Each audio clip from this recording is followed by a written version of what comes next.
Welcome to our tutorial on how to pin a program to the Windows 10 taskbar. Pinning programs to the taskbar allows you to access them quickly and conveniently. In this video, we will walk you through the step-by-step process. Let's get started. Step 1. Begin by clicking the Start button located at the bottom left corner of your desktop. This will open the Start menu. Step 2. Locate the program you want to pin to the taskbar. Take a moment to find the program's icon or name in the Start menu. Step 3.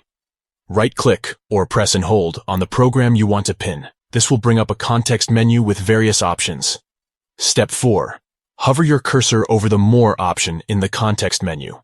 Step 5. From the expanded options, choose Pin to Taskbar. This action will add the program's icon to the taskbar, making it easily accessible. Congratulations! You have successfully pinned the program to the Windows 10 taskbar. Now you can launch the program quickly by simply clicking or tapping on the pinned icon in the taskbar. We hope you found this tutorial helpful. If you enjoyed this video, please give it a thumbs up and subscribe to our channel for more Windows 10 tips and tutorials. Thank you for watching, and happy pinning!